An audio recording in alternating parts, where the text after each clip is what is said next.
Hola amigos, soy Renzo Cavani, profesor de la PUC, y este es el tercer video sobre teoría de la cognición. Si no han visto los dos videos anteriores, les pido que lo vean porque ustedes van a poder así tener la hilación del tema. Vamos directamente a lo que corresponde. Ya hemos visto en los anteriores videos la introducción y esto de aquí, que es muy importante, te das de historia de teoría de la cognición y además cómo es que esto impacta en cierta medida en la diversa configuración de procesos en nuestro código procesal civil. Vamos a ver entonces en este punto qué tipos de cognición hay. Esto de aquí, yo les digo, obedece a una resistematización realizada por el profesor brasileño Kazuo Watanabe en su libro Da Cognição no Processo Civil, o sea, sobre la cognición en el proceso civil. Es un libro más o menos ya antiguo, del año 98, si no me equivoco, que ha tenido varias reediciones y que en realidad es muy importante para la reconceptualización realizado por la doctrina brasileña. Es una pena que en realidad este libro no haya llegado al Perú, pero al menos creo que esta idea del profesor Watanabe es bastante interesante para poder entender mucho mejor la teoría de la cognición y poder explicar mejor nuestra realidad, nuestros fenómenos que ocurren en la práctica, que es un poco lo que interesa para alguien que hace teoría. Muy bien, entonces, en primer lugar, cuando hablamos de cognición, tenemos, por supuesto, esta definición que hemos dado, que es tiene que ver con la amplitud y la profundidad de conocimiento del juez respecto a la materia de discutibilidad, ya lo hemos visto. Podemos entender dos tipos de cogniciones, una horizontal y otra vertical. La horizontal, como dice aquí, alude a la extensión o amplitud también de aquello que puede ser discutido en un proceso. A partir de esto, si es que es completamente amplia, la cognición será plena a nivel horizontal, no se olvide. Si es que es reducida a nivel horizontal siempre, estamos hablando de una cognición plena. Inmediatamente después voy a explicar esto. Para tenerlo en cuenta, la cognición vertical, a diferencia de la horizontal, pues tiene que ver con la profundidad del conocimiento. Y esto va a depender de qué cuestión viene siendo discutida. La cognición vertical puede ser o completa, si es completamente profunda, si se quiere, o sumaria, si es que hay una reducción en cuanto a la profundidad. También esto lo explicaré luego.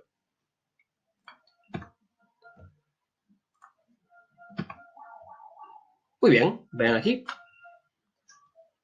Cognición horizontal, pues. Cuando estamos hablando de la cognición plena, recuerden de que plena y parcial son los dos tipos de cognición horizontal que pueden encontrarse. La plena tiene que ver con la posibilidad de poder plantear cualquier tipo de discusión.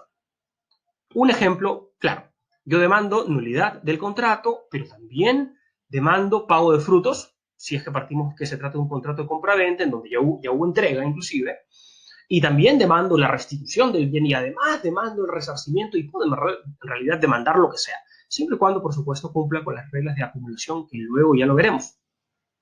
Básicamente, estoy libre de poder plantear la cuestión que yo considere apropiada con toda la extensión que yo considere apropiada. Yo como demandante, por supuesto.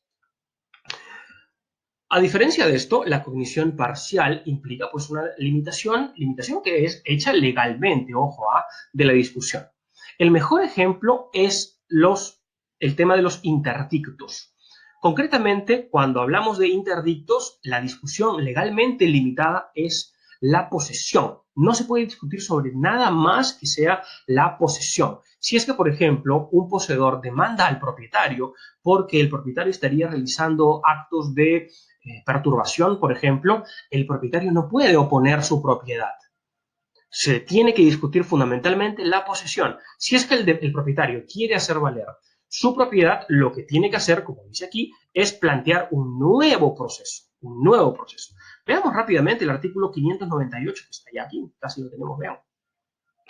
Y dice, todo aquel que se considere perturbado o despojado en su posesión puede utilizar los interdictos incluso contra quienes ostenten otros derechos reales de distinta naturaleza sobre el bien objeto de la perturbación. Vean qué curiosa la redacción. Incluso contra quienes ostenten otros derechos reales, o sea, superficie, propiedad, el que fuere. Derechos reales que podrían ser hasta mucho más potentes que la posesión. Lo que el legislador nos está tratando de decir aquí es de que la perturbación o el despojo van a ser las cuestiones controvertidas que tienen que demandarse mediante interdictos. Por supuesto, yo podría no utilizar el remedio de los interdictos y demandar un proceso en donde pueda discutir todo. El problema va a ser de que si es que yo, por ejemplo, demando la perturbación o el despojo de mi posesión en un proceso ajeno a los interdictos, en ese caso lo que va a ocurrir es de que el demandado sí que va a poder oponer esos derechos reales, como por ejemplo la propiedad o el derecho de superficie o usufructo, por ejemplo. Ese es un detalle muy importante. Entonces, la cognición parcial que se logra mediante los interdictos lleva pues a entender por qué es de que no se puede discutir una cuestión que no sea respecto de la posesión. Otro ejemplo es el artículo 5 de la Ley del Proceso Contencioso Administrativo, que les voy a pedir que ustedes revisen. Ahí ustedes van a ver que son diversas pretensiones, pero muy específicas, las que pueden demandarse en un proceso contencioso administrativo. Ahí ustedes van a ver, por ejemplo, en la nulidad, ineficacia, etcétera, de una resolución administrativa, o en todo caso una actuación administrativa, o en todo caso, como ya se permite en nuestro país, demandar la indemnización a la administración. Pero más que eso no se puede. Ese es el punto fundamental. Hay, por tanto, pues una reducción de la extensión de aquello que el juez puede conocer. En cada una de las materias indicadas, vean, interdictos o, por ejemplo, la nulidad de la resolución administrativa o la indemnización, el juez va a poder conocer profundamente siempre y cuando el demandante así lo plantee profundamente. Si es que el demandante no lo plantea profundamente, entonces el demandado puede profundizar la discusión. Esos son los detalles que pueden ocurrir pues en la práctica. Y muy bien, vean, aquí ya entramos a la cognición vertical. Cuando hablamos de verticalidad, podemos estar hablando, como les mencioné, en sumariedad o completitud. Y la sumariedad o la completitud depende fundamentalmente de la profundidad en que se realiza el análisis de las pruebas. Este es el punto clave. Sumariedad y análisis de pruebas están umbilicalmente vinculados. Acá coloco, por ejemplo, que es relevante saber de qué decisión se trata y la etapa del proceso. ¿Por qué? Porque la profundidad o sumariedad de una cuestión va a depender, pues, de qué cuestión se trata. Si es una cuestión principal, si es una cuestión prejudicial, si es una cuestión previa, pues va a depender mucho de cuál es la materia que se está discutiendo. Si es que nosotros hablamos, por ejemplo, de la cuestión principal, o sea, de la cuestión de fondo planteada en la demanda, entonces esta decisión va a ser la sentencia, como menciono más adelante. Y en virtud de ello es que va a tener que evaluarse la profundidad del conocimiento del juez o en todo caso si es que hay algún tipo de limitación. De la etapa del proceso también porque, por ejemplo, si se trata de la cuestión principal, de la cuestión de fondo, entonces principalmente o normalmente la etapa del proceso es la sentencia, pero eso quiere decir, por ejemplo, que podría haber un pronunciamiento anterior a la sentencia que sea también de fondo, en donde haya una cognición completa, sí. Por ejemplo, el allanamiento o la transacción o la conciliación judicial, por ejemplo. En esos casos, el Código Procesal Civil es expreso cuando dice de que se trata de una sentencia con cosa juzgada. Y si es una sentencia con cosa juzgada es porque se entiende de que la cognición, al menos en la cuestión principal, que ha sido objeto de transacción o conciliación o allanamiento o reconocimiento de la pretensión, ha sido profundizada completamente. Entonces, la cognición completa refleja, como menciona aquí, un conocimiento íntegro de lo que se discute a nivel de pruebas. ¿Se entiende? La cuestión principal tiene que ver con la sentencia y si es otra cuestión procesal, allí es el punto importante, se da con el auto. ¿Por qué? Porque cuando estamos hablando de una cuestión procesal, que puede ser, por cierto, una cuestión preliminar o una cuestión previa o prejudicial, la diferencia la veremos en otros videos, esto de acá va a resolverse no propiamente con la sentencia, sino mediante un auto. Ojo que hay cuestiones previas o cuestiones prejudiciales que pueden resolverse simultáneamente con la sentencia. Pero esto no quiere decir de que sea realmente que se esté sentenciando. Una explicación de ello la doy en un artículo mío que se titula ¿Qué es una resolución judicial? Que les estoy colgando en este video. Así que revísenlo, allí coloco un ejemplo claro de cuándo es que estamos hablando de autos y sentencias que están en una misma resolución, que confluyen conjuntamente. Revísenlo y ustedes verán a qué me estoy refiriendo. Vamos. Cuando pues hablamos de una cuestión una cognición sumaria, ya hemos dicho, ya se entiende, de que hablamos de una falta de conocimiento íntegro de aquello que es discutido. ¿Por qué? Porque no hay un análisis completo de pruebas. El mejor ejemplo, las medidas cautelares. Vean aquí el 611, que es el artículo que les sugiero que lo revisen. Ojo, cuando veamos en SPIG, este artículo, esta redacción está derogada. Esta también, así que hay que ver siempre la redacción que está con letras redondas y no con cursivas, ¿ok? ¿Por qué digo que la cuestión es la cognición en materia cautelar es sumaria? Porque aquí se habla de verosimilitud del derecho. Este es el punto fundamental de la cautelar. Cuando hablamos de verosimilitud, de hecho, hay una discusión doctrinaria sobre si se trata de verosimilitud o probabilidad. Les cuelgo un artículo en donde yo he abordado sobre el tema, diferenciando ambas en la línea de lo que menciona y desarrolla el profesor Michele Tarufo y Daniel Mitidiero.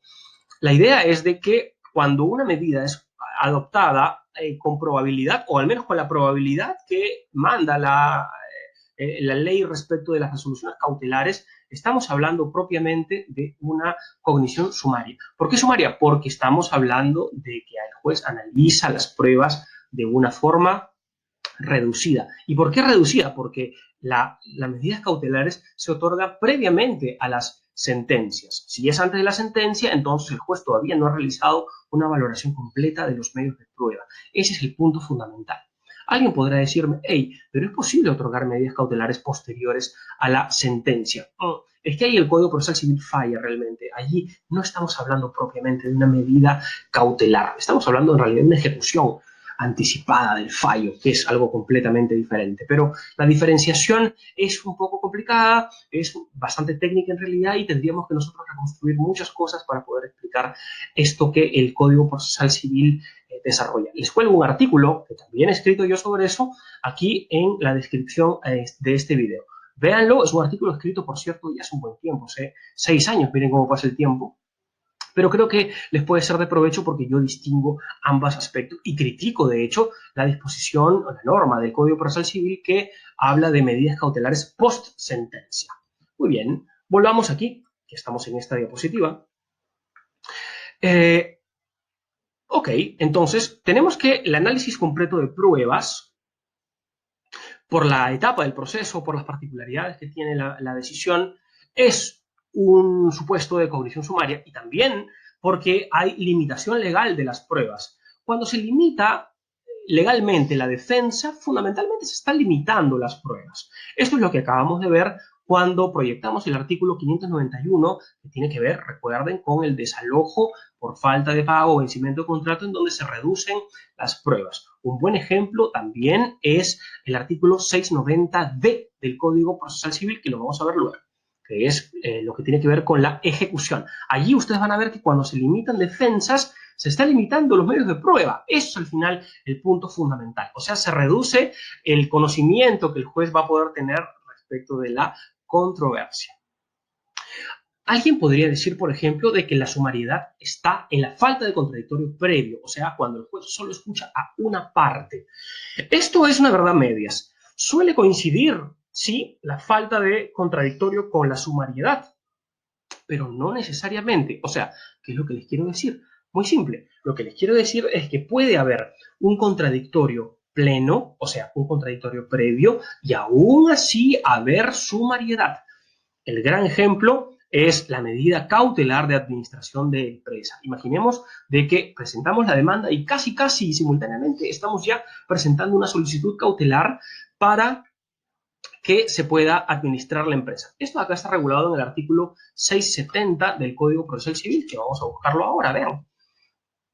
Claro, normalmente el Código Procesal Civil dice de que primero se tiene que pedir una medida cautelar de intervención en recaudación, y si es que esta no funciona, si es infructuosa, se pasa a una de las medidas más agresivas que existen en nuestro Código Procesal Civil, que es la medida de administración de unidad de producción o también una medida de administración de empresa. Miren lo que dice acá. El juez resolverá el pedido. ¿Qué pedido? El pedido de conversión de intervención en recaudación a una intervención en administración.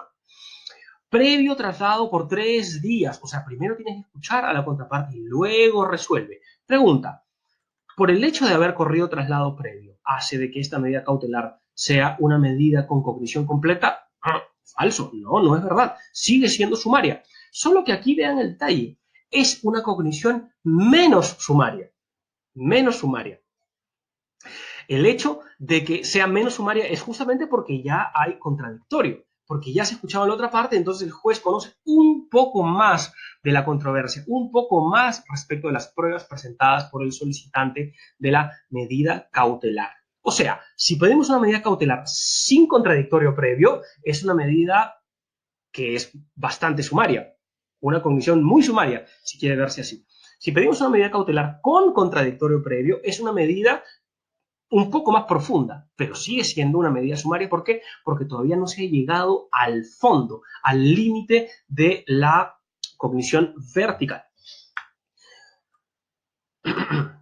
Aquí vean, eso es importante, el contradictorio importa porque la contraparte ofrece alegaciones y pruebas y por ello el juez tiene un panorama más completo.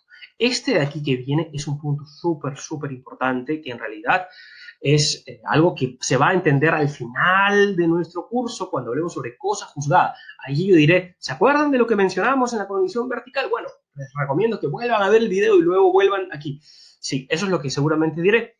Pero la cognición sumaria y completa es súper importante para poder caracterizar la propia cosa juzgada.